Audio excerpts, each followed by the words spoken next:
నమస్తే ఫ్రెండ్స్, నా పేరు Polraj Tentu.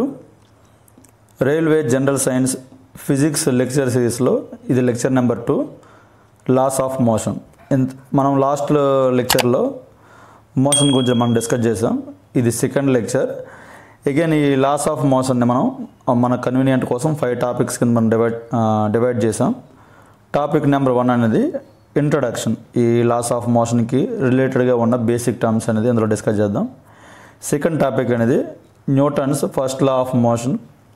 Third topic Newton second law of motion. Fourth topic Newton third law of motion. Fifth topic conservation of linear momentum and impulse. So ఈ topics 1 by 1 discuss చేద్దాం. So first అనేది second lecture, laws of motion. Laws of motion మనము last టాపిక్లో మనం motion గురించి discuss చేస్తాం. అలాగే ఈ మోషన్ రిలేటెడ్గా ఉన్న పారామీటర్స్ గురించి కూడా మనకి డిస్టెన్సు, డిస్ప్లేస్మెంటు, స్పీడ్, వెలాసిటీ, యాక్సిలరేషన్, ఇవన్నీ కూడా మోషన్ని రిప్రజెంట్ చేసే పారామీటర్స్. సో ఇవన్నీ కూడా మనం లాస్ట్ క్లాస్లో మనం డిస్కస్ చేసాం. అలాగే motion equations, 3 equations: v = u + at, s = ut + half at square, v² - u² = 2as. ఈ మోషన్ ఈక్వేషన్స్ అన్నీ కూడా యూనిఫామ్ యాక్సిలరేటెడ్ మోషన్కి సంబంధించిన ఈ 3 ఈక్వేషన్లు కూడా మనం డిస్కస్ చేసాం. ఓకే, ఈ లెసన్లో మనం మోషన్ రిలేటెడ్గా ఉన్న లాస్ డిస్కస్ చేస్తాం. సో దానికంటే ముందు మనము తెలుసుకోవాల్సింది నేచురల్ స్టేట్ ఏంటి ఒక ఆబ్జెక్ట్కి. సపోజ్ ఒక ఆబ్జెక్ట్ అనేది నేచురల్గా ఏ స్టేట్లో ఉంటుంది. సో ఇది ఇంతకుముందు అయితే మన ఫిలాసఫర్స్ కానీ అంటే అంతకుముందు ఉన్న జనాలు అయితే మాత్రం నేచురల్ స్టేట్ ఆఫ్ ఆబ్జెక్ట్ని రెస్ట్ అనుకున్నారు. ఇది అరిస్టాటిల్ కూడా ప్రపోజ్ చేశారు. సో ఒక ఆబ్జెక్ట్ అనేది తన నేచురల్ స్టేట్లో అది రెస్ట్ పొజిషన్లో ఉండడానికి ట్రై చేస్తుందని. సో ఆ పాయింట్ రాసుకోండి. Natural state of an object is equal to rest position. So ఇది ఎవరు ప్రపోజ్ చేశారంటే, ఇది చాలామంది చెప్పింది, మెయిన్గా అయితే ప్రపోజ్డ్ బై అరిస్టాటిల్.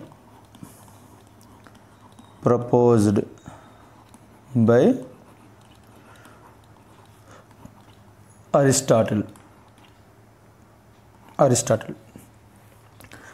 కాకపోతే ఫర్దర్గా మనకి 16th century ఈ టైం వచ్చేసరికి గెలీలియో, న్యూటన్, వీళ్ళంతమంది వాళ్ళ టైంలో కొన్ని ఎక్స్పెరిమెంట్స్ ద్వారా తెలుసుకున్నది ఏంటంటే, నేచురల్ స్టేట్ ఆఫ్ ఆబ్జెక్ట్, ఒక ఆబ్జెక్ట్ అనేది తన నేచురల్ స్టేట్ ఏంటంటే యూనిఫామ్ మోషన్. బై డిఫాల్ట్ ఒక ఆబ్జెక్ట్ అనేది యూనిఫామ్ మోషన్లోనే ఉంటుంది. అంటిల్ అన్లెస్ ఏదైనా ఒక ఫోర్స్ అప్లై చేసి ఆ ఆబ్జెక్ట్ అనేది రెస్ట్కి తీసుకురాబడితే అది రెస్ట్లో ఉంటుంది తప్ప నేచురల్ స్టేట్ ఆఫ్ ఆబ్జెక్ట్ అనేది యూనిఫామ్ మోషన్ అని చెప్పారు. సో దీనికి గెలీలియో కొన్ని ఇంక్లైన్డ్ ప్లేన్ ఎక్స్పెరిమెంట్స్ కూడా చేశారు. సో ఆ పాయింట్ రాసుకోండి. Natural state of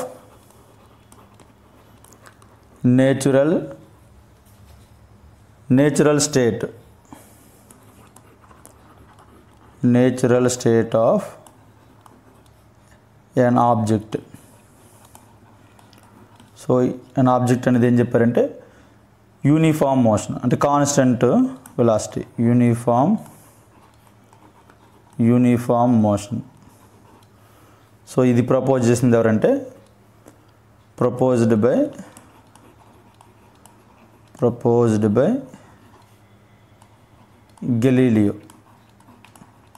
Galileo, Newton, ఆ టైంలో ఉన్న సైంటిస్ట్ ఎట్సెట్రా. సో మెయిన్గా అయితే గెలీలియో. సో ఈ యూనిఫామ్ మోషన్లోనే ఉంటుంది ఒక ఆబ్జెక్టు అని చెప్పడం కోసం ఆయన కొన్ని ఎక్స్పెరిమెంట్స్ చేశారు. ఈ అబ్జర్వేషన్స్ అనేది ఇంపార్టెంట్. ఎక్స్పెరిమెంట్ నుంచి Galileo inclined plane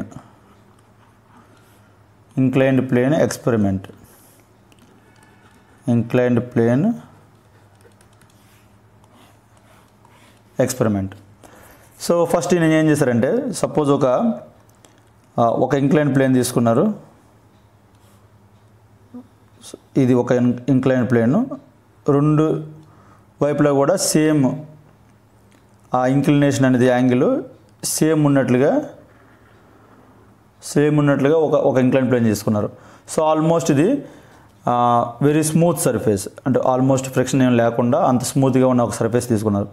for example certain height నుంచి, ఈ హైట్ నుంచి ఒక బాల్ని మనము ఈ హైట్ నుంచి మనం విడిచిపెడితే ఈ బాల్ అనేది కంటిన్యూస్గా ఈ విధంగా ట్రావెల్ అయ్యి అగైన్ రైట్ సైడ్ ఉన్న ఇంక్లైన్ ప్లేన్లో ఎగ్జాక్ట్గా ఇనీషియల్గా ఏ హైట్లో ఉందో ఆ హైట్ వరకు అనేది అది రీచ్ అవుతుంది. ఇది ఆయన అబ్జర్వ్ చేసింది. సపోజ్ నెక్స్ట్ ఏం చేశారంటే ఇదే ఇంక్లైన్ ప్లేన్ని ఈ లెఫ్ట్ సైడ్ ఆ ఇంక్లినేషన్ సేమే ఉంచి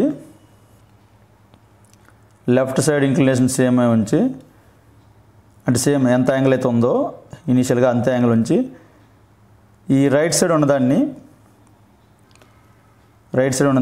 దీని ఇంక్లినేషన్ మార్చారు.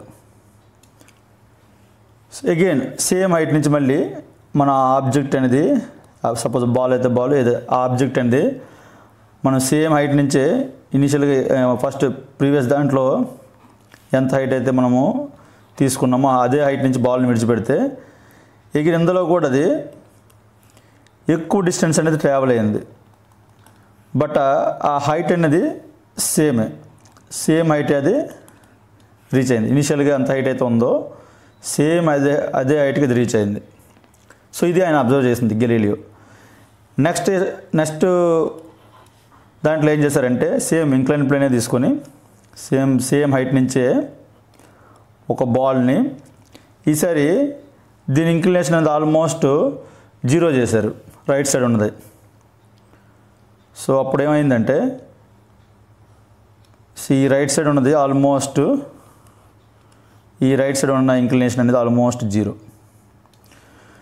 మళ్ళీ అగైన్ సేమ్ హైట్ నుంచి మనము బాల్ విడిచిపెట్టినప్పుడు ఈ ఫ్రిక్షన్లెస్ ఈ సర్ఫేస్ పైన అగైన్ అది ఇనిషియల్గా ఎంత హైట్ అయితే ఉందో అదే హైట్ రీచ్ అవ్వడానికి ట్రై చేస్తుంది.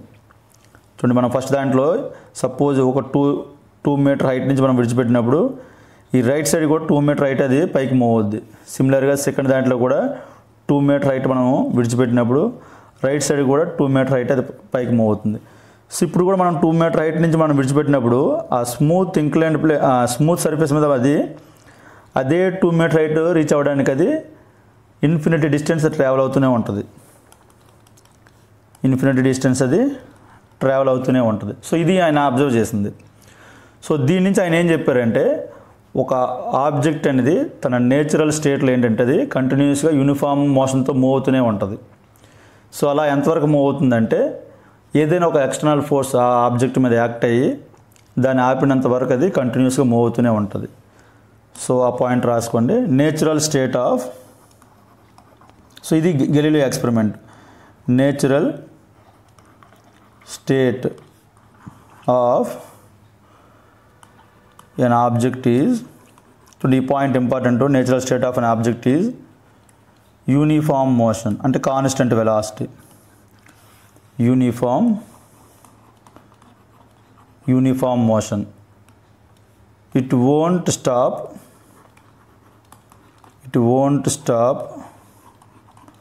until an external force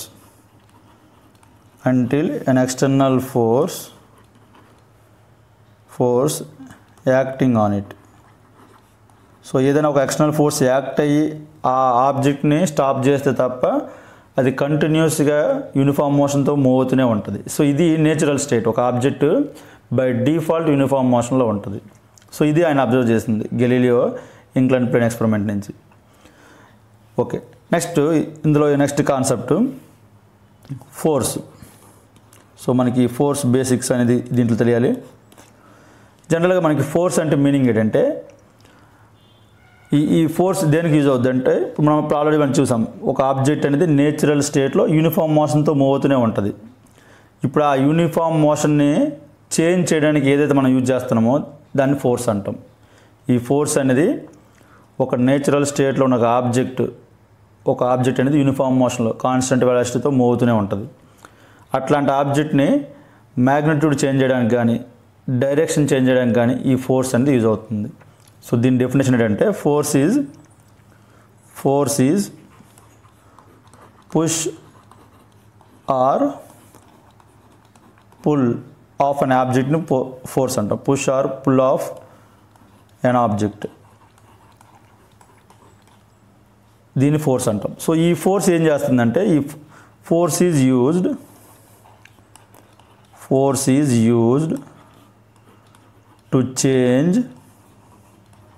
to change magnitude or direction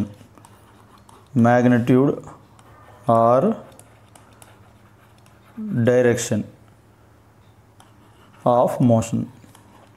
so natural స్టేట్లో ఉన్న ఆబ్జెక్ట్ యూనిఫామ్ మోషన్తో మూవ్ అవుతున్న ఆబ్జెక్ట్ని దాని మ్యాగ్నిట్యూడ్ కానీ డైరెక్షన్ కానీ ఇది చేంజ్ చేయడానికి మనకి ఈ ఫోర్స్ అనేది యూజ్ అవుతుంది.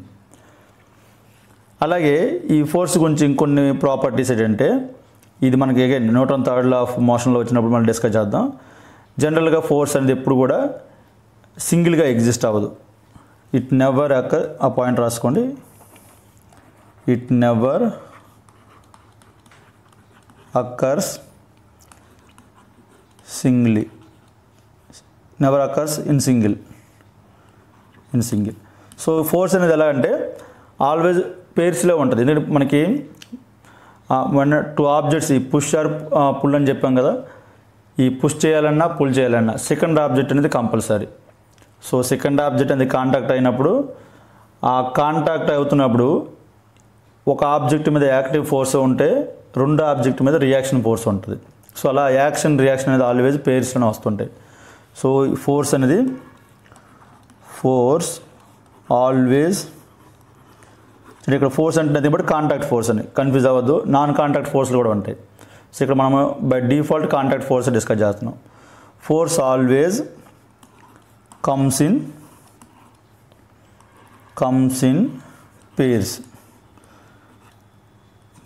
In pairs.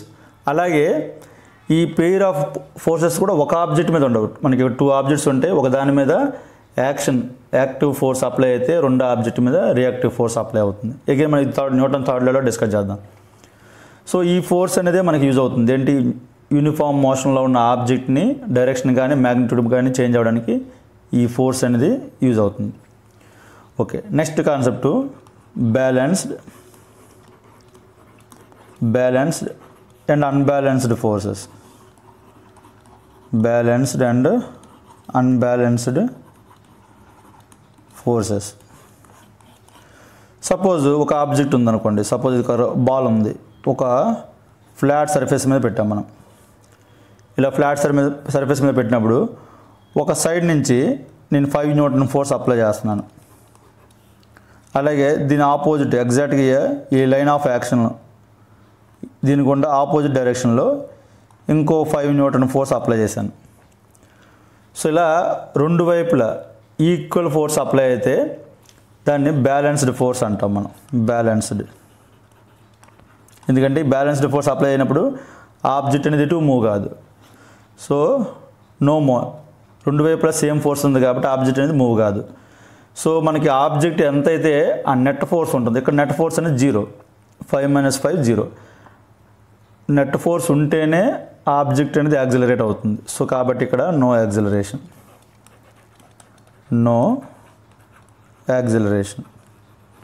సో ఇట్లాంటి వాటిని మనం బ్యాలెన్స్డ్ ఫోర్స్లు అంటాం. సపోజ్ సేమ్ మళ్ళీ ఒక ఫ్లాట్ సర్ఫేస్ మీద ఒక ఆబ్జెక్ట్ తీసుకున్నాం, బాల్ అనుకోండి for example.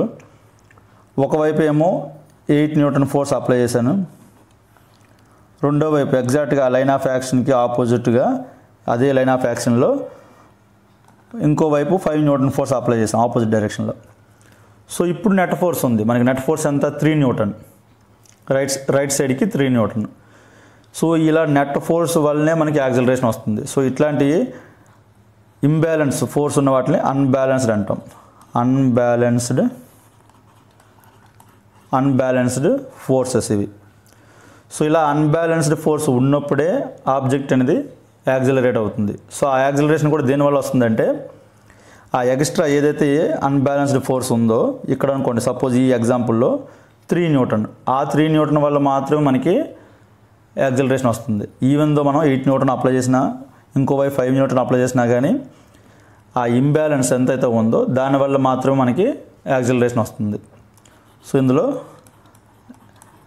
Acceleration will come, accelerated motion otherwise. So ఇవి balanced, unbalanced. So balanced force అంటే ఈక్వల్ ఫోర్సెస్ ఉంటాయి ఆపోజిట్ డైరెక్షన్లో, అన్బ్యాలెన్స్డ్ ఫోర్స్ అయితే అన్ఈక్వల్ ఫోర్సెస్ ఉంటాయి.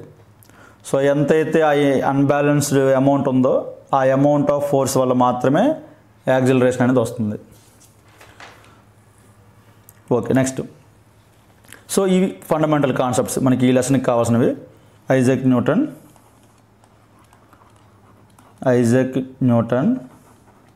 సో ఈ 3 లాస్ అర్థం అవ్వాలి అంటే మనకి ఈ 3 ఇంతకుముందు చెప్పిన ఈ ఫండమెంటల్ కాన్సెప్ట్స్ అనేవి తెలియాలి. సో అందుకే ముందు మనం డిస్కస్ చేసాం. ఓకే, ఇప్పుడు డైరెక్ట్గా మనం న్యూటన్ లాస్లోకి వెళ్దాం. సో ఐజాక్ న్యూటన్ ప్రపోజ్డ్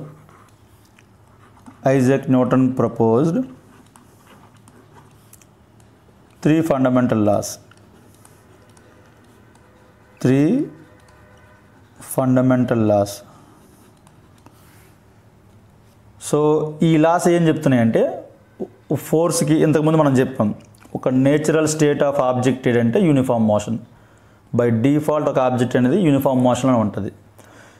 దాని యూనిఫామ్ మోషన్ మనకు డిస్టర్బ్ చేయడానికి ఏది యూజ్ అవుతుందంటే ఫోర్సు. సో ఇలా ఫోర్స్కి ఈ చేంజ్ ఇన్ మోషన్కి మధ్య ఉన్న రిలేషన్స్ ఎక్స్ప్లెయిన్ చేస్తున్నాయి ఈ ఫండమెంటల్ లాస్ అనేవి. So Isaac Newton proposed 3 fundamental laws which explain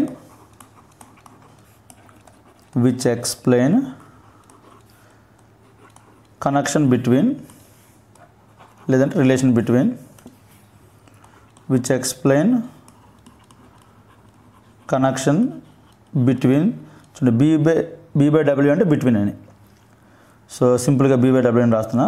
between force and change in motion. So ఈ 3 లాస్ కూడా ఫోర్స్కి ఆ చేంజ్ ఇన్ మోషన్కి ఉన్న రిలేషన్ చెప్తుంటాయి. ఎందుకంటే యూనిఫామ్ మోషన్లో ఉన్న దాన్ని డిస్టర్బ్ చేసేది ఏంటంటే ఫోర్స్. సో 1 by 1 ఈ 3 లాస్ మనం డిస్కస్ చేద్దాం. Newton propose 3 laws. So 1 by 1 first law ఏంటంటే Newton's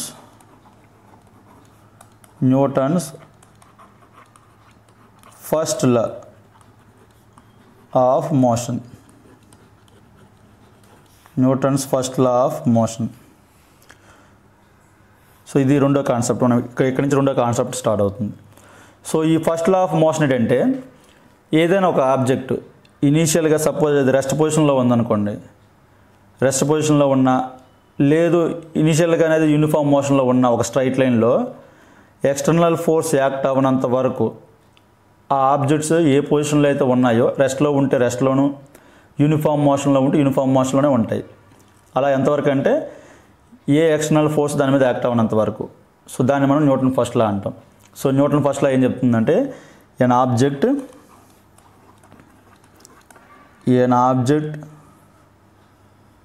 remains in state of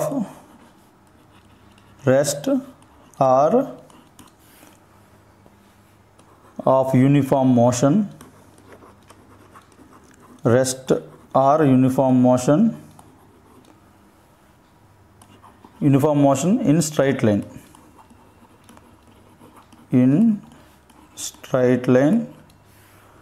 unless an external force, ఇంకా క్లియర్గా నెట్ ఫోర్స్ అని రాయండి. External net force acting on it.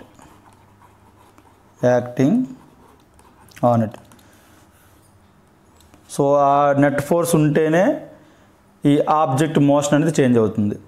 చూడండి, ఈ ఫస్ట్ లా ఏం చెప్తుందంటే ఒక రెస్ట్ పొజిషన్లో ఉన్న ఆబ్జెక్ట్ రెస్ట్ పొజిషన్లోనే, యూనిఫామ్ మోషన్లో ఉన్న ఆబ్జెక్ట్ యూనిఫామ్ మోషన్లోనే ఉంటుంది. అలా ఎంతవరకు అంటే ఎక్స్టర్నల్గా ఒక ఎంతో కొంత నెట్ ఫోర్స్ యాక్ట్ అయితే తప్ప దాని పొజిషన్ అనేది డిస్టర్బ్ కాదు. సో ఈ న్యూటన్ ఫస్ట్ లా మోషన్లో మనకు యూజ్ అయ్యే పారామీటర్, ఇక్కడ డిస్కస్ చేసే ఇంకో పారామీటర్ అంటే ఇనర్షియా. ఇనర్షియా అంటే ఏదైతే ప్రతి ఆబ్జెక్ట్కి ఒక కైండ్ ఆఫ్ నేచర్ ఉంటుంది. ఏంటంటే ఏ స్టేట్లో అయితే ఆబ్జెక్ట్ ఇనిషియల్గా ఉందో అదే స్టేట్లో ఉండడానికి ఆబ్జెక్ట్ ట్రై చేస్తుంది. సో సపోజ్ దాని ఆబ్జెక్ట్ మోషన్ మనము చేంజ్ చేయడానికి మనం ట్రై చేస్తే అది అపోజ్ చేస్తుంది. ఈ అపోజ్ చేసే నేచర్ని మనం ఇనర్షియా అంటాం. చూడ ప్రతి ఆబ్జెక్ట్కి ఇనిషియల్గా ఏ పొజిషన్లో ఉంటే అదే పొజిషన్లో ఉండడానికి ఆ ఆబ్జెక్ట్ ట్రై చేస్తుంది. సో మనం సపోజ్ దాన్ని మోషన్ డిస్టర్బ్ చేసామనుకోండి, ఆ డిస్టర్బ్ చేసినప్పుడు ఆబ్జెక్ట్ అనేది ఇనిషియల్గా చేంజ్ ఆఫ్ స్టేట్ని మార్చుకోవడానికి ఇష్టపడదు. సో ఈ నేచర్ని మనం ఇనర్షియా అంటాం. సో ఆల్ ఆబ్జెక్ట్స్, ఆ పాయింట్ రాసుకోండి, all objects resist change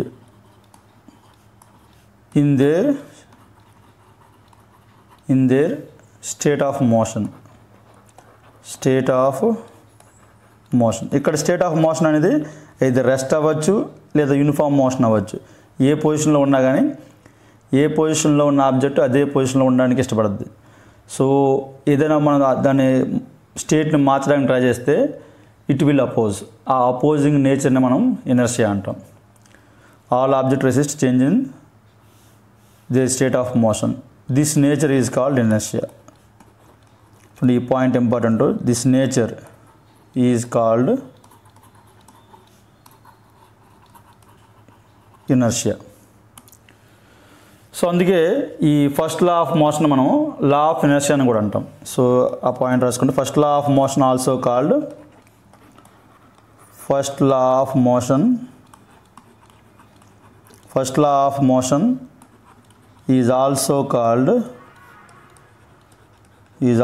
called law of inertia.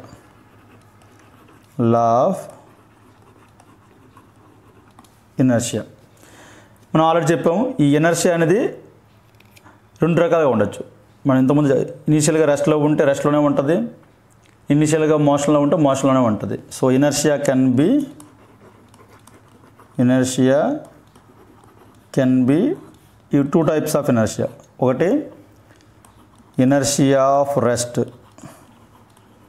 Inertia of rest అంటే అర్థం ఏంటంటే, సపోజ్ ఇనిషియల్గా రెస్ట్ పొజిషన్లో ఉంది. సో ఇప్పుడు ఆ ఆబ్జెక్ట్ మనం మోషన్లోకి తీసుకురావడానికి ట్రై చేసినప్పుడు ఇట్ విల్ అపోజ్. ఆ అపోజింగ్ నేచర్ని ఇనర్షియా ఆఫ్ రెస్ట్ అంటాం. ఫర్ ఎగ్జాంపుల్, మనం బస్సులో కూర్చున్నాం, ఇంక బస్సు స్టార్ట్ అవ్వలేదు. సో ఇనీషియల్గా బస్సులో నిల్చుని ఉన్నాం. మనం ఇనీషియల్గా బస్సు స్టార్ట్ అయినప్పుడు మనం వెనక్కి పడతాం. సో ఎందుకంటే మనం ఆల్రెడీ రెస్ట్ పొజిషన్లో ఉన్నాము, ఆ పొజిషన్లో ఉండడానికే మనకి ఇష్టపడుద్ది. ఆ స్టేట్ అనేది, నేచర్ ఆఫ్ స్టేట్ అనేది మన రెస్ట్ పొజిషన్లో ఉండడానికి ట్రై చేస్తుంది. ఎప్పుడైతే సడన్గా మూవ్ అయ్యిందో ఆ ఇనీషియల్ పొజిషన్ ఏదైతే ఉందో ఆ రెస్ట్ పొజిషన్లో ఉండడానికి మనం ట్రై చేస్తాం. సో అందుకని మనం బ్యాక్ పడతాం. సో దీన్ని ఇనర్షియా ఆఫ్ రెస్ట్ అంటాం. రెండోది inertia of motion. Inertia of motion అంటే సేమ్, మోషన్లో ఉన్న ఆబ్జెక్ట్ మోషన్లో ఉండడానికి ట్రై చేస్తుంది. సపోజ్ బస్సులోనే ఉన్నాం, నిల్చుని ఉన్నాం, బస్సు కంటిన్యూస్ మూవ్ అవుతూనే ఉంది. అది ఏ వెలాసిటీ అయితే ఉందో సేమ్ వెలాసిటీ మనకు కూడా వస్తుంది. సపోజ్ అది 3 మీటర్ పర్ సెకండ్తో వెళ్తుంది అనుకోండి. సో మనం కూడా అదే 3 మీటర్ పర్ సెకండ్తోనే వెళ్తాం. సడన్గా బ్రేక్స్ అప్లై చేసేసరికి ఏమవుతుందంటే మన బాడీ అనేది 3 మీటర్ పర్ సెకండ్ ఉండడానికే ట్రై చేస్తుంది. సో అందుకని ఏంటంటే వన్స్ మనకి బ్రేక్స్ అప్లై చేయగానే మనం ముందుకు పడుతుంటాం, ఎందుకంటే ఆ 3 metre per second motion continue అవుతుంది. సో ఈ టైప్ ఆఫ్ అపోజింగ్ రెసిస్ట్ చేయడాన్ని ఇనర్షియా అంటాం. సో దీన్ని ఇనర్షియా ఆఫ్ మోషన్ అంటాం. సో సడన్గా బ్రేక్స్ అప్లై చేయడానికి మనం ముందుకు పడుతుంటాం. సో దీన్ని ఇనర్షియా ఆఫ్ మోషన్ అంటాం. సో ఆ ఎగ్జాంపుల్ రాసుకుంటే అర్థమవుతుంది క్లియర్గా. Example,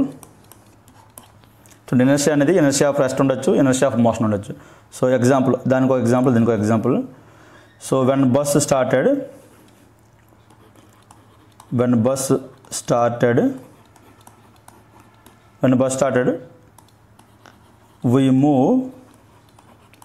we move backwards. దీనివల్ల అంటే due to we move backwards due to inertia of rest. So దీన్ని ఇనర్షియా ఆఫ్ రెస్ట్ అంటాం. సో రెండో example, when bus brakes are applied, when bus brakes are applied, we move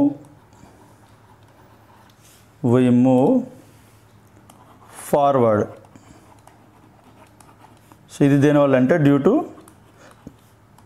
to inertia of motion. So మనకి example ఇవి అడగచ్చు. ఆ particular suppose ఇప్పుడు ఈ example ఇచ్చి ఇది ఇనర్షియా ఆఫ్ మోషనా, ఇనర్షియా ఆఫ్ రెస్టా ఇలా కూడా అడగచ్చు. Okay, next point. అయితే ఈ ఇనర్షియా అనేది అన్ని బాడీస్కి సేమ్ ఉండదు. ఇప్పుడు అది మాస్ మీద డిపెండ్ అయి ఉంటుంది. సపోజ్ హెవీ మాస్ ఉన్న ఆబ్జెక్ట్ అనుకోండి, దాని ఇనర్షియా ఎక్కువ ఉంటుంది. సో ఈ ఇనర్షియా అనేది డైరెక్ట్గా మాస్తో రిలేట్ అయి ఉంటుంది. So all bodies do not have same inertia.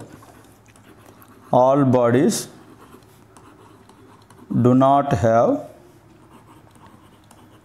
not have same inertia. It depends on mass. So అది కూడా ఏంటంటే ఎక్కువ మాస్ ఉంటే more mass means more inertia. అలాగే లెస్ మాస్ అయితే less mass means less inertia. Suppose for example train తీసుకున్నాం అనుకోండి, train mass అనేది బస్తో కంపేర్ చేస్తే చాలా ఎక్కువ. సో అందుకని ట్రైన్కి ఇనర్షియా ఎక్కువ ఉంటుంది బస్తో కంపేర్ చేస్తే. సపోజ్ అందుకే మనం బస్సుని చాలా తొందరగా మనం బ్రేక్స్ అప్లై చేసి రెస్ట్ పొజిషన్లోకి తీసుకురావచ్చు, ఎందుకంటే దీని ఇనర్షియా అనేది తక్కువ కాబట్టి. అదే ట్రైన్ అనుకోండి, ఇనర్షియా ఎక్కువ కాబట్టి ఎక్కువ టైం పడుతుంది మనకి అది రెస్ట్ పొజిషన్లోకి రావడానికి. మనం బ్రేక్స్ అప్లై చేసి రెస్ట్ పొజిషన్లో తీసుకురావడానికి ఎక్కువ టైం పడుతుంది. సో ఆ ఎగ్జాంపుల్ రాసుకోండి. ట్రైన్ హ్యావ్ మోర్ ఇనర్షియా, ఎందుకంటే మాస్ ఎక్కువ కాబట్టి. More inertia compare to train have more inertia than bus, ఎందుకంటే ట్రైన్ మాస్ అనేది ఎక్కువ ఉంటుంది బస్తో కంపేర్ చేస్తే. ఓకే, నెక్స్ట్ మనం ఫస్ట్ లాలో ఏం చెప్పామంటే ఒక ఆబ్జెక్ట్ అనేది రెస్ట్ పొజిషన్లో ఉంటే ఆ రెస్ట్ పొజిషన్లోనే యూనిఫామ్ మోషన్లో ఉంటే యూనిఫామ్ మోషన్లో ఉండడానికే ట్రై చేస్తుంది. అలా ఎంతవరకు when there is no external force acting on it. So దాన్ని మనం ఈక్వేషన్ రూపంలో రాస్తే from Newton's first law. So Newton first law ప్రకారం మనం ఏం చెప్పామంటే నెట్ ఫోర్స్ అనేది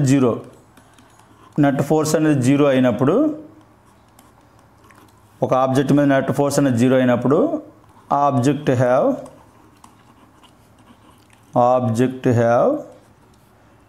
either rest position or uniform motion. ఆ స్టేట్మెంట్ని మనం ఈక్వేషన్ ఫార్ములా రాసాం మనం, యూనిఫామ్ మోషన్. సో ఒక ఎగ్జాంపుల్ చూద్దాం. సపోజ్ ఒక ఆబ్జెక్ట్ మీద నేను 10 న్యూటన్ ఫోర్స్ అప్లై చేశాను. సపోజ్ ఒక ఆబ్జెక్ట్ తీసుకున్నాను నేను ఒక ఫ్లాట్ సర్ఫేస్ పైన, దీని మీద 10 న్యూటన్ ఫోర్స్ అప్లై చేశాను. ఇనిషియల్గా ఆబ్జెక్ట్ అనేది రెస్ట్ పొజిషన్లోనే ఉంది. నేను ఫోర్స్ అప్లై చేసిన తర్వాత కూడా ఆబ్జెక్ట్ అనేది రెస్ట్ పొజిషన్లోనే ఉంది. సో ఆ పాయింట్ రాసుకోండి ఒకసారి. ఆ క్వశ్చన్ అనేది ఇఫ్ 10 న్యూటన్ ఫోర్స్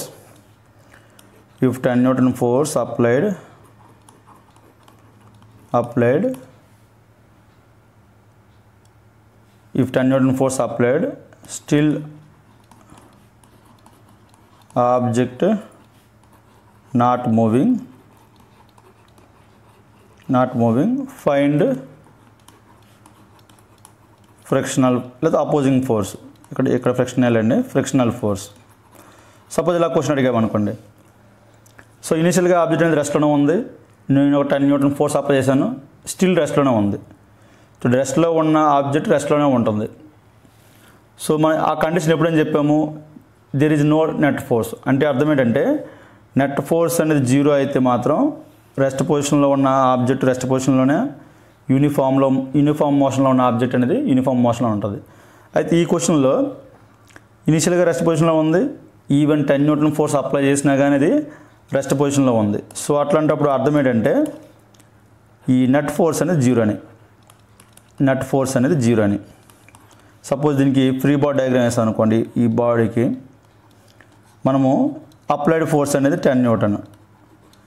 సో ఈ సర్ఫేస్కి ఆబ్జెక్ట్కి మధ్య ఉన్న ఫ్రిక్షనల్ ఫోర్స్ వల్ల, సపోజ్ ఇక్కడ ఉన్న ఈ ఫ్రిక్షన్ వల్ల ఈ అపోజింగ్ ఫోర్స్ అనేది ఈ డైరెక్షన్లో యాక్ట్ అవుద్ది, ఈ 10 న్యూటన్ ఫోర్స్కి ఆపోజిట్ డైరెక్షన్లో. దీన్ని మనం స్మాల్ ఎఫ్ అనుకుందాం. సో ఆబ్జెక్ట్ స్టిల్ మూవ్ అవ్వట్లేదు అంటే అర్థం ఏంటంటే నెట్ ఫోర్స్ 0 అని. సో అప్పుడు మనకి ఏమవుతుందంటే 10 minus small F is equal to 0. So అందుకే స్మాల్ ఎఫ్ కూడా 10 న్యూటనే అవుతుంది. సో దీనికి ఆన్సర్ ఏంటంటే ఫ్రిక్షనల్ ఫోర్స్ కూడా 10 న్యూటనే. సో అందుకే ఆబ్జెక్ట్ అనేది మూవ్ అవ్వట్లేదు. సో ఇలా చిన్న చిన్న క్వశ్చన్లు కూడా ఫ్రేమ్ చేయొచ్చు దీని మీద నుంచి. Okay, next concept Newton. చూడండి, ఇది third concept, Newton second law of motion. Newton second law of motion. చూడండి, న్యూటన్ ఫస్ట్ లా ఆఫ్ మోషన్లో మనం ఏం చెప్పామంటే నెట్ ఫోర్స్ అనేది 0 అయితే ఆబ్జెక్ట్ రెస్ట్ పొజిషన్లో ఉంటే రెస్ట్ పొజిషన్లోను, యూనిఫామ్ మోషన్లో ఉంటే యూనిఫామ్ మోషన్లోనే ఉంటుంది అన్న. Suppose if net force is not 0, net force అనేది 0 కాదు, సో ఎంతో కొంత నెట్ ఫోర్స్ అనేది యాక్ట్ అవుతుంది. సో అట్లాంటప్పుడు ఏమవుతుందంటే object velocity will change. Object velocity will change. చూడండి, వెలాసిటీ చేంజ్ అవుతుందంటే అర్థం ఏంటంటే ఇద్దరు యాక్సిలరేట్ కానీ డిసలరేట్ కానీ అవుతున్నట్టు. సో దీని మీనింగ్ ఏంటంటే వెలాసిటీ చేంజ్ అవుతుంది అంటే ఇద్దరు యాక్సిలరేట్ కానీ డిసలరేట్ కానీ అవుతున్నట్టు. అలాగే వెలాసిటీ మారుతుంది కాబట్టి లీనియర్ మూమెంటం కూడా మారుతుంది. Linear momentum will change.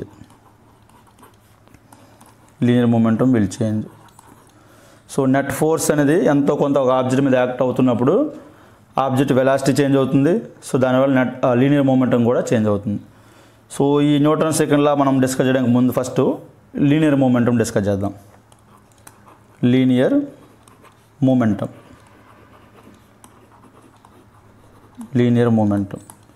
So దీన్ని మనం పీతో ఇండికేట్ చేస్తాం, క్యాపిటల్ పి. చూడండి, లీనియర్ మూమెంటం అంటే ప్రొడక్ట్ ఆఫ్ మాస్ వెలాసిటీని మనం లీనియర్ మూమెంటం అంటాం. చూడండి, ఇది చాలాసార్లు అడిగిన బిట్ ఇది. లీనియర్ మూమెంటం అంటే it is product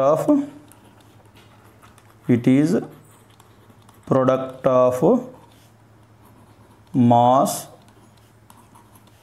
and velocity. Mass velocity ఈ ప్రోడక్ట్ని మనం లీనియర్ మూమెంటం అంటాం. సో ఈక్వేషన్ ఫార్మాట్లో మనం రాసుకుంటే P is equal to m/v అవుతుంది. ఇక్కడ v అంటే వెలాసిటీ. సో P ఇక్కడ రాయండి మళ్ళీ, P is equal to m/v. So ఇక్కడ m అంటే మాసు, అలాగే v అంటే velocity.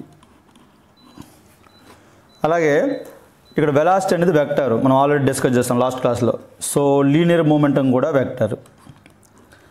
So linear momentum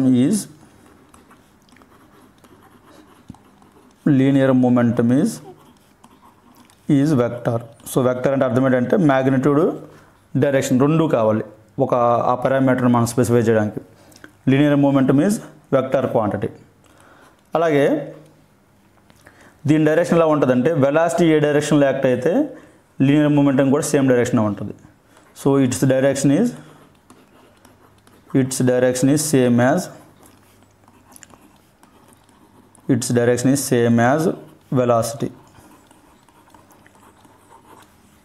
velocity. So units ఏమవుతాయంటే చూడండి, యూనిట్స్ మనము ఫార్ములా నుంచి ఈజీగా రాయొచ్చు. మాస్ ఇంటూ వెలాసిటీ అన్నాం. మాస్ యూనిట్ అనేది కేజీ, అలాగే వెలాసిటీ యూనిట్ అనేది metre per second, KG metre per second దీని యూనిట్. అలాగే ఈ లీనియర్ మూమెంట్ని ఇంకోలా కూడా మనం చెప్తాం, మాస్ ఇన్ మోషన్ అంటాం. సో ఈ term important. Linear momentum also stated as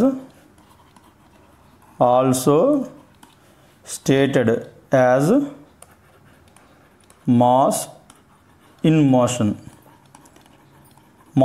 ఎందుకంటే మాస్ ఇంటూ వెలాసిటీ కాబట్టి చూడండి, మాస్ ఇంటూ వెలాసిటీ అంటే మోషన్ ఇక్కడ. సో లీనియర్ మూమెంట్ని అందుకే ఏమంటామంటే మాస్ ఇన్ మోషన్ అంటారు లీనియర్ మూమెంట్ని. ఎందుకంటే లీనియర్ మూమెంట్ అంటే product of mass into velocity. So అందుకే లీనియర్ మూమెంట్ని also stated as mass in motion అంటాం. Okay, next. సో ఇప్పుడు నెట్ ఫోర్స్ యాక్ట్ అవుతుంది. సో ఈ నెట్ ఫోర్స్ వల్ల ఏమవుతుందంటే, సపోజ్ ఫర్ ఎగ్జాంపుల్ ఒక ఆబ్జెక్ట్ తీసుకుందాం, ఒక బాడీ తీసుకున్నాం ఈ ఫ్లాట్ సర్ఫేస్ పైన. సో దీని మీద for example 5 Newton force apply చేశాను నేను. అలాగే ఈ ఆపోజిట్ డైరెక్షన్లో 3 న్యూటన్ ఫోర్స్ అప్లై చేశాను. సో ఇక్కడ నెట్ ఫోర్స్ ఎంత అవుతుందంటే, net force is equal to 5 - 3 2 Newton అయింది. సో ఇలా నెట్ ఫోర్స్ యాక్ట్ అయినప్పుడు ఈ 2 న్యూటన్ ఫోర్స్ వల్ల ఆ బాడీ అనేది యాక్సిలరేట్ అవుతుంది. సో ఈ టూ న్యూటన్ ఏం చేస్తుంది అంటే, this 2 Newton causes acceleration. So net force ఎప్పుడైనా యాక్ట్ అయినప్పుడు బాడీ అనేది వెలాసిటీ చేంజ్ అవుతుంది ఖచ్చితంగా. సో దానివల్ల ఇది యాక్సిలరేషన్ కానీ డిసెలరేషన్ కానీ ఈ నెట్ ఫోర్స్ వల్ల వస్తుంది. సో ఇప్పుడు సెకండ్ లా స్టేట్మెంట్ రాసుకుంటే, న్యూటన్ సెకండ్ లా statement. So Newton second law ఏం చెప్తుందంటే, rate of change of momentum అంటే ఇప్పుడు చెప్పాం ఆల్రెడీ. మూమెంటం అంటే మాస్ ఇంటూ వెలాసిటీ. ఈ mass into velocity with respect to time ఎలా మారుతుంది? ఇప్పుడు చూడండి, మనం ఫోర్స్ అప్లై చేస్తాం. ఫోర్స్ అప్లై చేస్తే దీనికి కూడా నేచర్ ఏంటంటే ఫోర్స్ వల్ల వెలాసిటీ మారుతుంది. సపోజ్ ఇనీషియల్గా 3 మీటర్ పర్ సెకండ్ ఉన్న ఆబ్జెక్ట్ వెలాసిటీ సపోజ్ ఇప్పుడు 5 మీటర్ పర్ సెకండ్ అయింది అనుకోండి. So momentum mass into velocity ఖచ్చితంగా ఈ ఫోర్స్ అప్లై చేయడం వల్ల మాస్ ఇంటూ వెలాసిటీ దాని వాల్యూ పెరుగుతుంది. సో ఇలా rate of change of momentum ఒక ఆబ్జెక్ట్కి ఈ ఫోర్స్ అప్లై చేయడం వల్ల చేంజ్ అవుతుంది. ఈ చేంజ్ కూడా ఎలా ఉంటుందంటే, మనం ఎంతైతే ఫోర్స్ అప్లై చేసామో దానికి ప్రపోర్షనల్గా దీని మూమెంటం మారుతుంది. సో ఆ పాయింట్ రాసుకోండి. ఈ న్యూటన్ సెకండ్ లా ఏం చెప్తుందంటే, Newton second law statement, the rate of చూడండి, ఇంతకుముందు టర్మ్ చెప్పాం మనం ఆల్రెడీ. రేట్ అంటే విత్ రెస్పెక్ట్ టు టైం అని. అదే గ్రేడియంట్ అన్నాం అనుకోండి, విత్ రెస్పెక్ట్ టు పొజిషన్ చూస్తాం. So the rate of change of momentum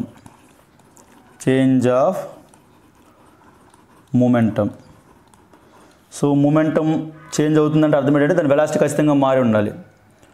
ఆ వెలాసిటీ మారడానికి కారణం ఏంటి? Force. So the rate of change of momentum of an object is proportional to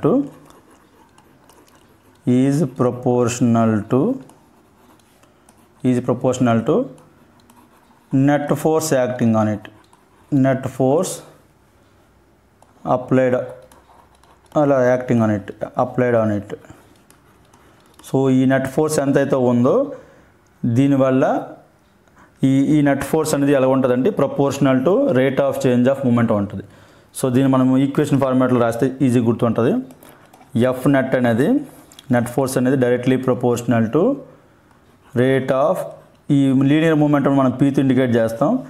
rate అన్నాం కాబట్టి కింద టైం వస్తుంది. Directly proportional to delta P by delta T. మనం ఇక్కడ ఇంతకుముందు ఆల్రెడీ రాసాము, linear momentum is equal to mass into velocity. So దీన్ని మనం ఎలా రాసుకోవచ్చు అంటే ప్రపోర్షనల్ టు పీ ప్లేస్లో ఎమ్ ఇంటూ వి అని రాసుకోవచ్చు by delta T. So mass అనేది కాన్స్టెంట్, మాస్ అనేది మారదు. సో కాబట్టి మాస్ని మనం బయట తీసుకొస్తే delta V by delta T. So delta V by delta టీని మనము యాక్సిలరేషన్ అంటాం. Delta V by delta T. So ఈ ప్రపోర్షనాలిటీ మనం రిమూవ్ చేసామనుకోండి, ఒక కాన్స్టెంట్ మనం పెట్టుకోవాలి. ఇక్కడ కాన్స్టెంట్ వాల్యూ అనేది 1. సో అందుకని ఫైనల్గా F net is equal to MA అవుతుంది. సో ఇక్కడ ఏ అంటే నథింగ్ బట్ ఇంకో విధంగా రాసుకోవచ్చు మనం, final velocity minus initial velocity by time, ఇలా కూడా రాసుకోవచ్చు. డెల్టా వి అంటే change in velocity, V minus U. So ఇది Newton second law. So Newton second law ఏం చెప్తుందంటే నెట్ ఫోర్స్ ఒక ఆబ్జెక్ట్ మీద ఎంతైతే యాక్ట్ అవుతుందో ఈ ఫోర్స్ అనేది proportional to rate of change of momentum. Okay, next ఈ ఫోర్స్ యూనిట్స్ మనకు అడుగుతుంటాడు. ఫోర్స్ యూనిట్ ఏమవుతుందంటే ఫోర్స్ యూనిట్. సో మనం ఈ ఫార్ములా నుంచి రాసుకోవచ్చు. F is equal to MA అన్నాం. సో మాస్ అనేది కేజీ, యాక్సిలరేషన్ అనేది metre per second square, KG metre per second square. So దీన్నే సింపుల్గా న్యూటన్ అంటాం. సో ఇది అనేది ఎస్ఐ యూనిట్, మనం ఇప్పుడు రాసినవన్నీ ఎస్ఐ యూనిట్. సో కొన్నిసార్లు సిజిఎస్ యూనిట్ కూడా అడగచ్చు. ఫోర్స్కి సిజిఎస్ యూనిట్ అయితే డైన్ అంటాం, డైన్. సో కొన్నిసార్లు యూనిట్ల మధ్య కన్వర్షన్ అడుగుతాడు, యూనిట్ కన్వర్షన్. ఒక Newton is equal to 10⁵ dynes.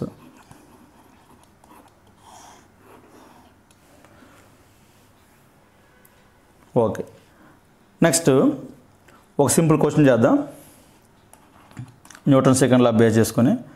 For example ఒక 5 kg ఆబ్జెక్ట్ నేను తీసుకున్నాను. ఈ 5 kg ఆబ్జెక్ట్ మీద ఒకవైపు నేను 50 న్యూటన్ ఫోర్స్ అప్లై చేశాను, అలాగే ఇంకోవైపు 20 న్యూటన్ ఫోర్స్ అప్లై చేశాను. అయితే యాక్సిలరేషన్ ఎంత నాకు కనుక్కోమన్నాం. చూడండి, ఇంతకుముందే చెప్పాము మనం, యాక్సిలరేషన్ అనేది నెట్ ఫోర్స్ ఎంత అయితే ఉందో దానివల్లే యాక్సిలరేషన్ వస్తుంది. సో ఆ పాయింట్ రాసుకోండి. Acceleration is due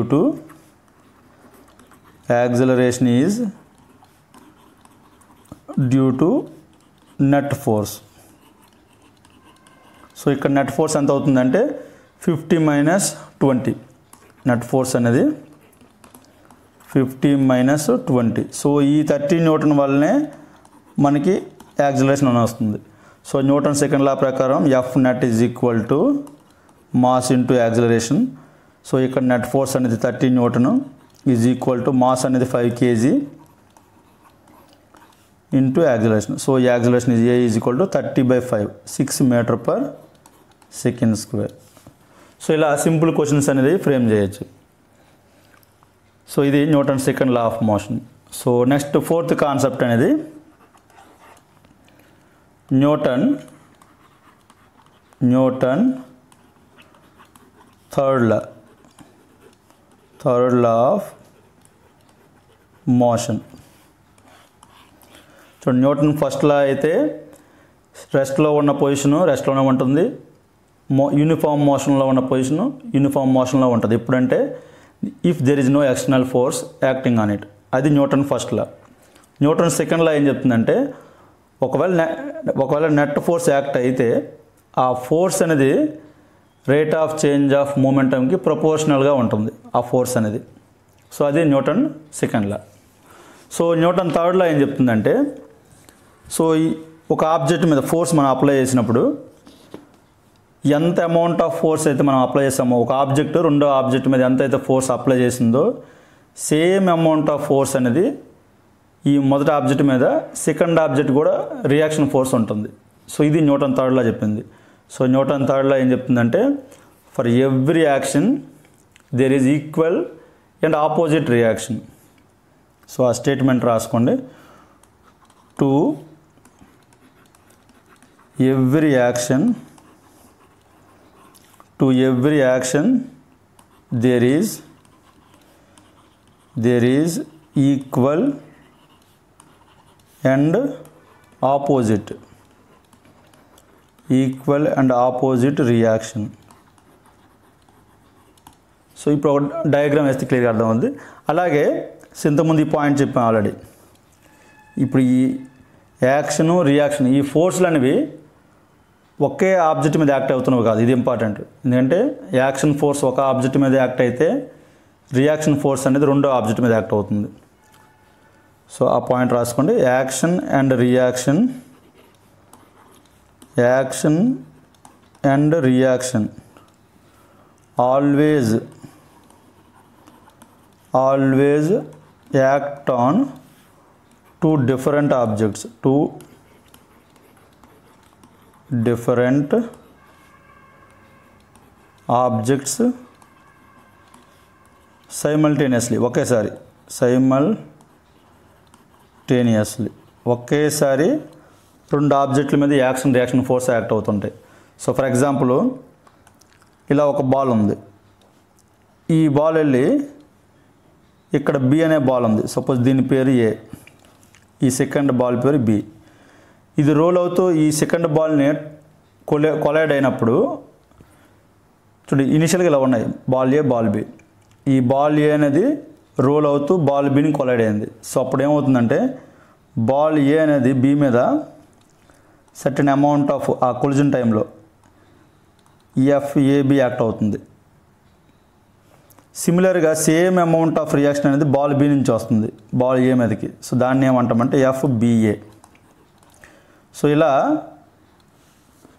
action force ఒక ఆబ్జెక్ట్ మీద యాక్ట్ అయితే రియాక్షన్ ఫోర్స్ అనేది వేరే ఆబ్జెక్ట్ మీద యాక్ట్ అవుతుంది. సో అవి కూడా ఎలా ఉంటాయంటే ఫోర్స్ యాక్టింగ్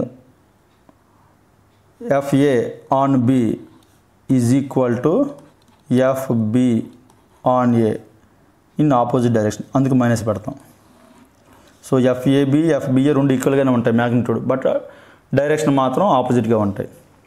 సో ఇది న్యూటన్ థర్డ్ లా. అయితే ఇక్కడ ఇంకో పాయింట్ కూడా ఇంపార్టెంట్. సో ఇప్పుడు మనం ఏం చెప్పామంటే యాక్షన్ రియాక్షన్ ఫోర్స్ ఈక్వల్గా ఉంటాయని చెప్పాం. అలాగే ఈ యాక్షన్ రియాక్షన్ అనేది టూ డిఫరెంట్ ఆబ్జెక్ట్స్ మీద యాక్ట్ అవుతాయని చెప్పాం. ఈ మ్యాగ్నిట్యూడ్ మాత్రం ఈక్వల్గానే ఉంటుంది, బట్ మ్యాగ్నిట్యూడ్ ఈక్వల్గా ఉన్నంత మాత్రాన యాక్సిలరేషన్ సేమ్ ఉండాలని రూల్ లేదు, ఎందుకంటే అటు మాస్లు డిఫరెంట్గా ఉండొచ్చు. సో ఆ పాయింట్ రాసుకోండి. Action and reaction forces are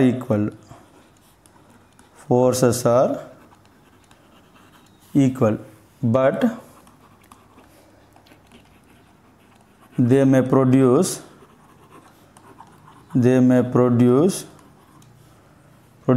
different accelerations, different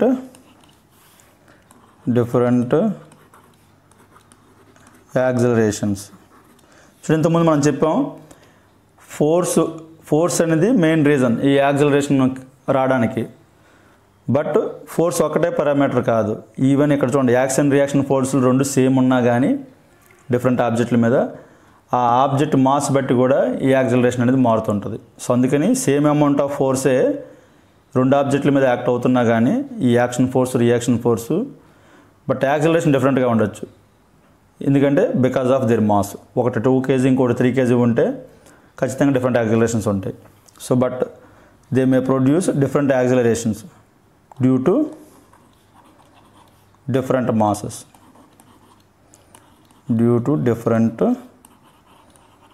masses, ఒకవేళ రెండు సేమ్ మాస్ అయితే మాత్రం సేమ్ యాక్సిలరేషన్ ఉంటుంది. ఓకే, ఇది న్యూటన్ థర్డ్ లా. ఇందులో ఎగ్జాంపుల్స్ అనేవి ఇంపార్టెంట్ మనకి ఎగ్జామ్ పాయింట్ ఆఫ్ వ్యూలో. సో ఫర్ ఎగ్జాంపుల్ ఒక బుల్లెట్ అనేది మనం గన్ నుంచి ఫైర్ చేసామనుకోండి, ఆ బుల్లెట్ మీద యాక్సిలరేటెడ్ ఫోర్స్ యాక్ట్ అవుతుంది, ఈ గన్ అనేది రీకాయిల్ ఫోర్స్ యాక్ట్ అవుతుంది. సో ఇది న్యూటన్ థర్డ్ లా. ఒక దాని మీద యాక్టివ్ ఫోర్స్ ఉంటే దాని రియాక్షన్ అనేది గన్ మీద ఉంటుంది. సో అందుకని గన్ అనేది బ్యాక్ మూవ్ అవుతుంది. సో ఎగ్జాంపుల్ రాసుకోండి. when bullet fired from gun, so ఆ బుల్లెట్ మీద ఆన్ బుల్లెట్ యాక్సిలరేషన్ ఫోర్స్, ఇది యాక్సిలరేటెడ్ ఫోర్స్ యాక్ట్స్ గన్ మీద. On gun recoil force will act, so ఇది వన్ ఎగ్జాంపుల్ న్యూటన్ థర్డ్ లాకి. అలాగే second example అనేది, suppose ఒక sailor అనేవాడు ఒక బోట్ మీద నుంచి జంప్ చేశాడు అనుకోండి. ఈ బోట్ మీద నుంచి జంప్ చేసినప్పుడు ఈ జంప్ చేసినప్పుడు ముందుకు దూకుతాడు. ఈ ముందుకు దూకినప్పుడు ఏమవుద్ది, బోట్ అనేది వెనక్కి మూవ్ అవుతుంది. సో ఇది కూడా ఏంటంటే న్యూటన్ థర్డ్ లా వల్ల ఎంత అమౌంట్ ఆఫ్ ఫోర్స్ అయితే ముందు దూకాడు, same amount of reaction force అనేది బోట్ మీద యాక్ట్ అవ్వడం వల్ల అది వెనక్కి మూవ్ అవుతుంది. సో ఇది కూడా second example. Sailor jumps out of rowing boat. ఇవన్నీ కూడా ఎన్సీఆర్టీ బుక్లో ఉన్న ఎగ్జాంపుల్స్. ఎన్సీఆర్టీలో ఏ ఎగ్జాంపుల్స్ అయితే ఉన్నాయో అవి ఖచ్చితంగా మనం నేర్చుకోవాలి, అవే బిట్లు వస్తుంటాయి. సో అందుకని అవి కూడా రాస్తున్నాను నేను. Sailor jumps forward. సో అప్పుడు బోట్ ఏమవుతుందంటే boat moves backward.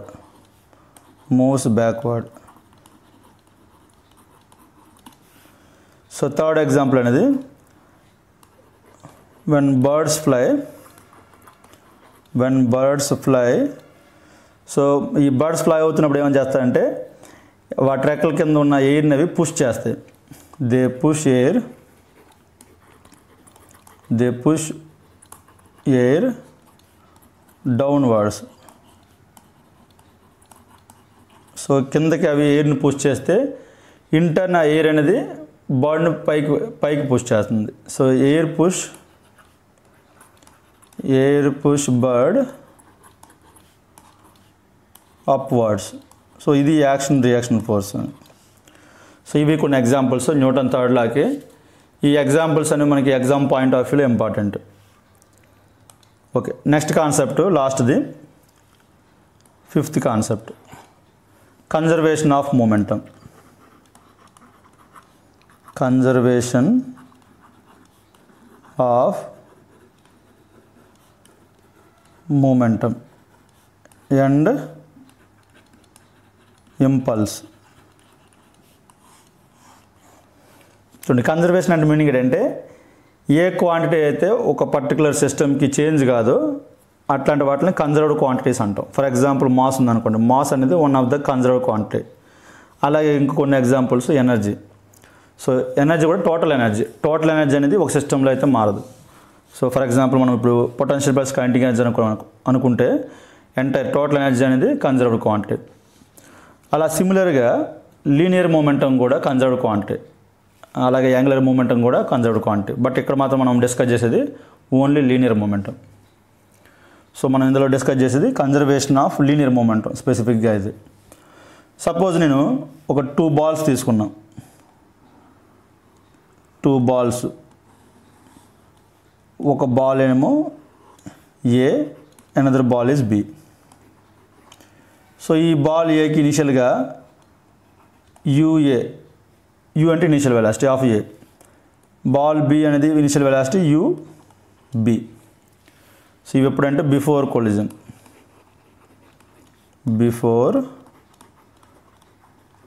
Collision. So once collide అయిన తర్వాత after collision ball A different వెలాసిటీతో మూవ్ అవుతుంటుంది. దాన్ని మనం వి అనుకోండి, విఏ. అలాగే బాల్ బి అనేది ఇది మూవ్ అయ్యే వెలాసిటీ విబి. ఇది ఎప్పుడంటే ఆఫ్టర్ కొలిజన్.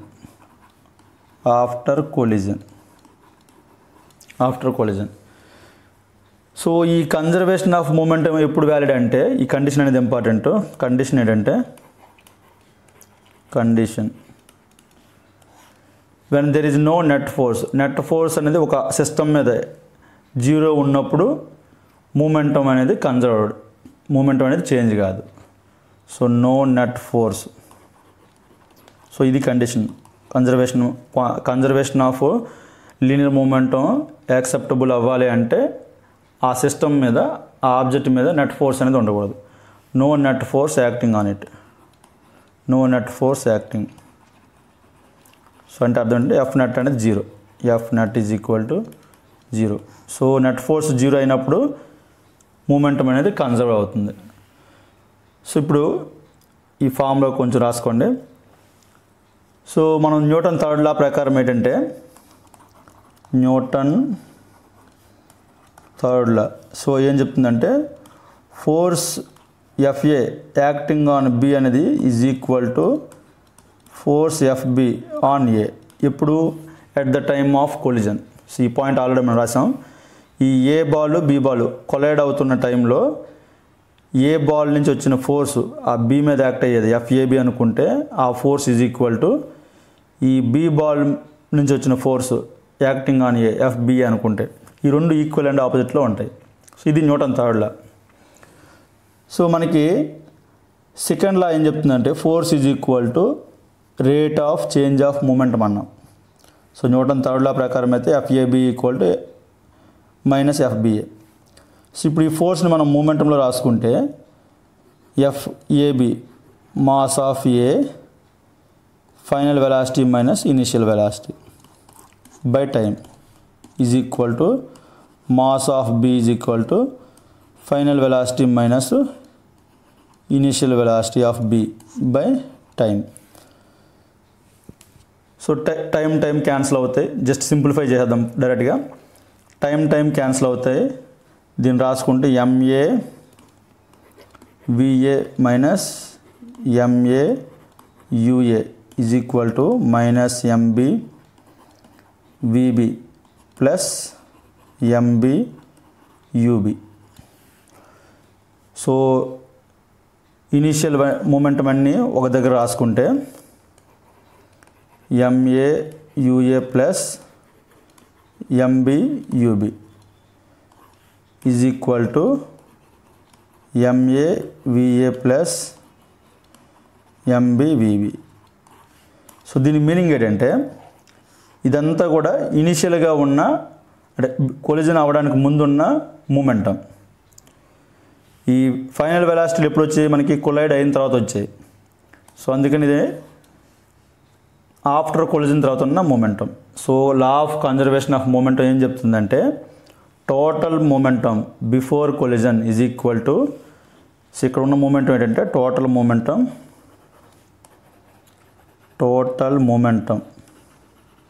ఎప్పుడు before collision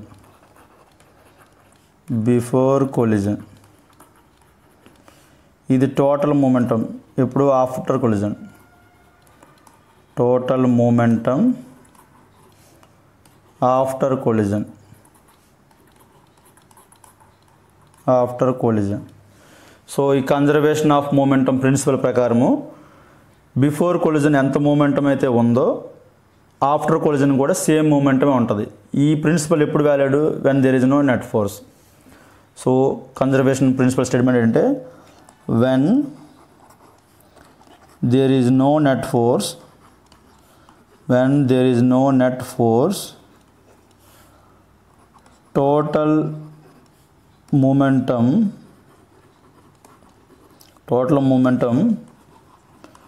before collision is equal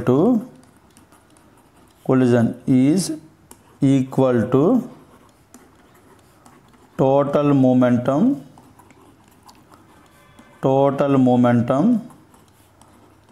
after collision. So ఇది conservation principle after collision.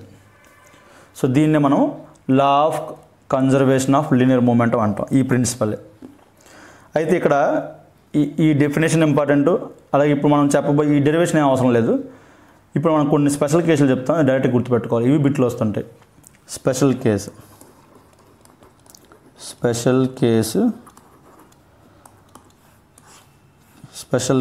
1. So first ఏంటంటే ఇవన్నీ కూడా లీనియర్గా కొలైడ్ అవుతున్నప్పుడు ఆ పాయింట్ ఇంపార్టెంట్. లీనియర్గా హెడ్ ఆన్ కొలిజన్ జరుగుతున్నప్పుడు ఇవన్నీ వ్యాలిడ్. చూడండి, హెడ్ ఆన్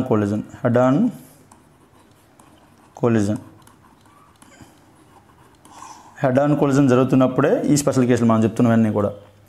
సో ఫస్ట్ ఏంటంటే same mass. First assume same masses.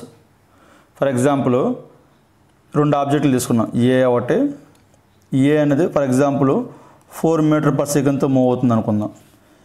ఇంకో ఆబ్జెక్ట్ ఉంది బి అని, ఇది 3 మీటర్ పర్ సెకండ్తో మూవ్ అవుతుంది. ఇప్పుడు మనం ఏం చెప్పామంటే సేమ్ మాస్ అన్నాం. సపోజ్ ఇది 2 kg ఉంటే ఈ బి కూడా 2 kg అనుకుందాం. సో సేమ్ మాస్ ఉంది బట్ డిఫరెంట్ వెలాసిటీతో మూవ్ అవుతున్నాయి. సో ఇలా మూవ్ అవుతున్నప్పుడు కొలైడ్ అయిన తర్వాత ఏమవుతుందంటే ఈ వెలాసిటీ అనేవి ఎక్స్చేంజ్ అవుతుంటాయి. కొలైడ్ అయిన తర్వాత ఏ అనేది 3 మీటర్ పర్ సెకండ్తో మూవ్ అవుతుంది, బి అనేది 4 మీటర్ పర్ సెకండ్తో మూవ్ అవుతుంది. సో ఆ పాయింట్ రాసుకోండి. ఆఫ్టర్ కొలిజన్ ఇక్కడ అర్థం అవడం కోసం వాల్యూస్ ఇచ్చాము. So after collision they exchange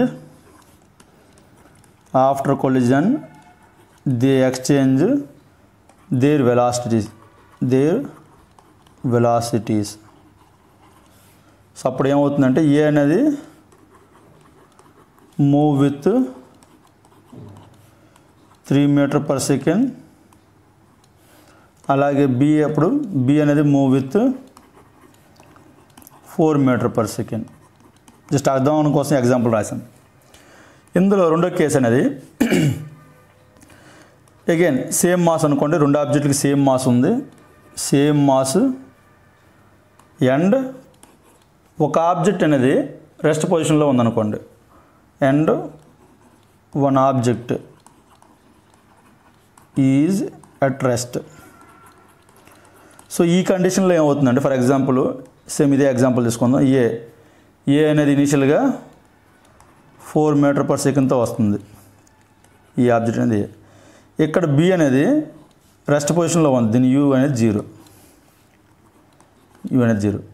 so ఇట్లాంటి కేసులో ఏమవుతుందంటే వన్స్ ఈ ఏ అనేది బీని కొలైడ్ అయిన తర్వాత రెండు సేమ్ మాసే ఉన్నాయి కాబట్టి చూడండి, బి మాస్ కూడా సేమ్ 2 kg, రెండు సేమ్ మాసే ఉన్నాయి కాబట్టి అప్పుడు ఏ అనేది రెస్ట్ వచ్చి బీకి 2 మీటర్ పర్ సెకండ్ వస్తుంది. చూడండి ఆఫ్టర్ కొలిజన్ చూడండి సేమ్ ఈ పాయింటే, ఈ ఫస్ట్లో చెప్పిన పాయింటే ఎక్స్చేంజ్ ఆఫ్ దెర్ వెలాసిటీస్. ఈ బీకి ఉన్న వెలాసిటీ 0, ఇక్కడ 0 కాబట్టి 0 అనేది ఏకి ఎక్స్చేంజ్ అవుద్ది, ఏకి ఉన్న వెలాసిటీ అనేది బీకి ఎక్స్చేంజ్ అవుతుంది. సో ఆఫ్టర్ కొలిజన్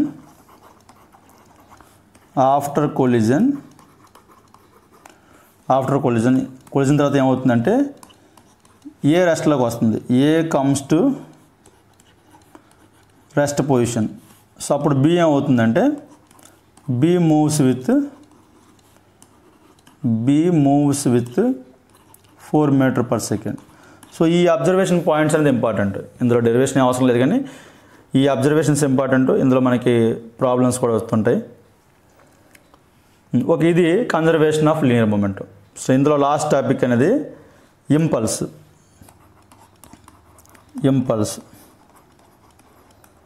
చూడండి ఇంపల్స్ అంటే మీనింగ్ ఏంటంటే మనకి న్యూటన్ సెకండ్ లా ప్రకారం from Newton second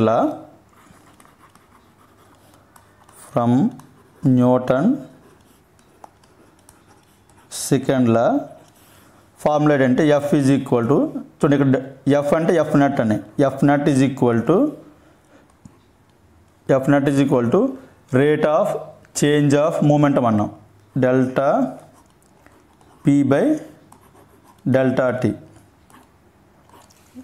rate of change of linear momentum. So దీన్ని సింపుల్గా రాసుకోవచ్చు, F net into delta T is equal to delta P అని రాసుకోవచ్చు. సో ఈ లెఫ్ట్ సైడ్ ఉన్న ఈ టర్మ్ని మనం ఇంపల్స్ అంటాం, ఇంపల్స్. ఈ రైట్ సైడ్ ఉన్నది change in linear momentum, change in linear momentum. So impulse అంటే ఏంటంటే net force into product of net force and time, దీన్ని ఇంపల్స్ అంటాం. లేదా సింపుల్గా చెప్పాలంటే లీనియర్ మూమెంటంలో ఉన్న చేంజ్ని ఇంపల్స్ అంటాం. సో ఇందులో యూనిట్స్ ఏంటంటే చూడండి ఇంపల్స్ అంటే F into delta T. So units ఏమవుతాయి, ఫోర్స్కి యూనిట్ న్యూటన్,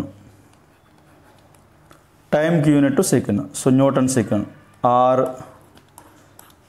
ఈ మూమెంటం యూనిట్స్ అనే రాసుకోవచ్చు. మూమెంటం యూనిట్ ఏం చెప్పాము, mass into velocity, KG metre per second. So ఏదన్నా సేమే. చూడండి యూనిట్స్ అనేవి ఇంపార్టెంట్. ఈ force into delta T Newton second అని రాసుకోవచ్చు, లేదా momentum unit KG metre per second అని కూడా రాసుకోవచ్చు. అలా ఇక్కడ కొన్ని ఎగ్జాంపుల్ రాసుకోండి. ఈ ఎగ్జాంపుల్ బిట్స్ వస్తుంటాయి. చూడండి ఫర్ ఎగ్జాంపుల్ మనం క్రికెట్ ఆడుతున్నాం అనుకోండి. సపోజ్ క్రికెట్ ఆడుతున్నప్పుడు మనం క్యాచ్ పట్టినప్పుడు హ్యాండ్స్ని బ్యాక్ మూవ్ చేస్తాం. సో ఇలా హ్యాండ్స్ని ఎందుకు బ్యాక్ మూవ్ చేస్తామంటే చూడండి మనకి ఈ ఫామ్లో మనం అబ్జర్వ్ చేస్తే చూడండి లీనియర్ మూమెంటం అనేది కన్జర్వ్డ్ క్వాంటిటీ, దీన్ని మనం మార్చలేము. సో మనం ఈ హ్యాండ్స్ని మూవ్ చేయడం వల్ల ఏమవుతుందంటే డెల్టా టీ వాల్యూ, ఆ టైం వాల్యూ అనేది మనం పెంచుతున్నాం. సో ఎప్పుడైతే టైం వాల్యూ పెరిగిందో నెట్ ఫోర్స్ యాక్టింగ్ లేదా నెట్ ఫోర్స్ అనేది తగ్గుతుంది. సో ఒక ఆ మూమెంటం లీనియర్ మూమెంటం ఉన్న ఆబ్జెక్ట్ని ఆపడం కోసం మనం అప్లై చేసిన ఫోర్స్ వాల్యూ అనేది మనం తక్కువ ఫోర్స్తో అప్లై చేయొచ్చు, తక్కువ ఫోర్స్తోనే దాన్ని మనం ఆపచ్చు. సో డెల్టా టీ వాల్యూ పెంచడం వల్ల నెట్ ఫోర్స్ వాల్యూ అనేది తక్కువ ఉంటుంది. సో తక్కువ ఫోర్స్తోనే మనము ఆ బాల్ని మనం ఆపచ్చు. సో ఆ పాయింట్ రాసుకోండి. ఫస్ట్ ఎగ్జాంపుల్ అనేది a cricketer lowers his hands while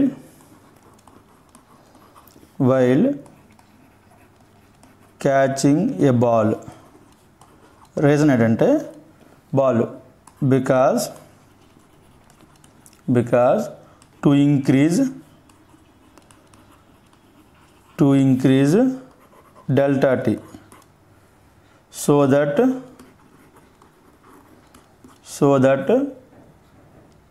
small force is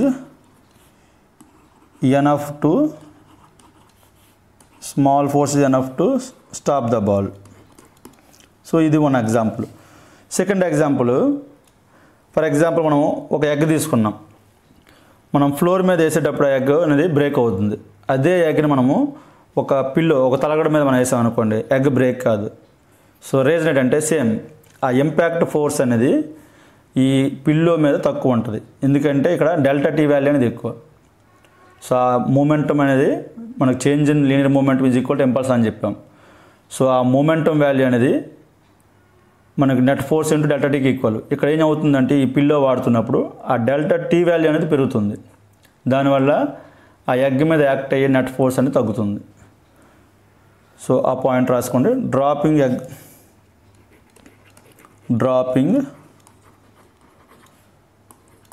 egg on floor,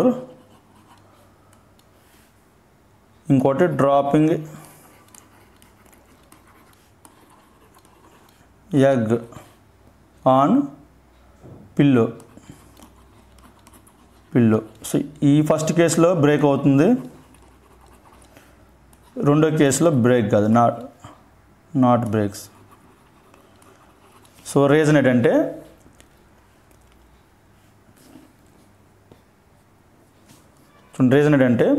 చూడండి ఈ రెండు కేసుల్లో డెల్టా పీ సేమే. In both cases delta P same. ఎందుకంటే మాస్ ఆఫ్ ఎగ్ మారట్లేదు, ఎంత హైట్ నుంచి మనము ఆ ఎగ్ని విడిచిపెడుతున్నాం అది మారట్లేదు. సో అది కాంటాక్ట్ పాయింట్కి వచ్చేసరికి ఉన్న దాని వెలాసిటీ సేమ్. రెండిట్లో డెల్టా పీ అనేది సేమ్, మాస్ ఇంటూ వెలాసిటీ మారట్లేదు. బట్ డిఫరెన్స్ ఏంటంటే in both cases delta P is same, but F net is less in second case.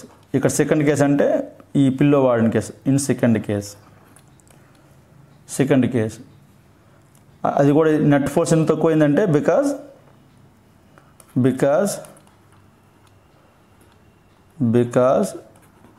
Delta T is more. So ఈ delta T ఎలా పెరిగిందంటే మనం ఈ question pillow వాడడం వల్ల.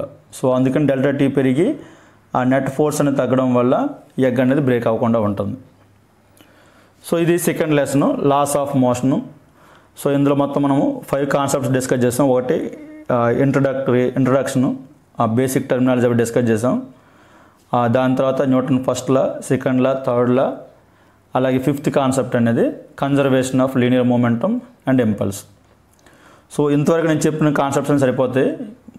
ఇవన్నీ కూడా మనకి ఎన్సీఆర్టీ బుక్లో ఉన్న అన్ని పాయింట్స్ మనం కవర్ చేసాం. కొన్ని ఎక్స్ట్రా పాయింట్స్ కూడా ఉన్నాయి. సో ఈ వీడియో మీరు నీట్గా నోట్స్ రాసుకుంటే సరిపోద్ది. మీరు ఎన్సీఆర్టీ బుక్ కూడా రిఫర్ చేయాల్సిన అవసరం లేదు. సో దీని మీద దగ్గర మనం బిట్స్ వీడియోస్ మనం సపరేట్గా ప్రిపేర్ చేస్తాం. సో ఆ బిట్స్ వీడియో కూడా మీరు సాల్వ్ చేసుకుంటే మ్యాక్సిమం కాన్సెప్ట్స్ అనేవి క్లియర్గా అర్థమవుతాయి. చూడండి, ఫిజిక్స్కి మాత్రం బిట్స్ అనేది కంపల్సరీ. మనము ఈ థియరీ ఎన్నిసార్లు విన్నా కానీ కొన్నిసార్లు మనకు డౌట్ అనిపించవచ్చు. సో ఎక్కువ నెంబర్ ఆఫ్ బిట్స్ మనం సాల్వ్ చేసినప్పుడే ఫిజిక్స్ కాన్సెప్ట్స్ అనేవి క్లియర్గా అర్థమవుతాయి, గుర్తుంటాయి కూడా. Okay, thank you friends. మీకు ఏమైనా డౌట్స్ ఉంటే కింద కామెంట్ సెక్షన్లో రాయండి, నేను రిప్లై ఇస్తాను. Thank you friends, thank you for watching this video. So next క్లాస్లో మనం గ్రావిటేషన్ డిస్కస్ చేద్దాం. Thank you friends.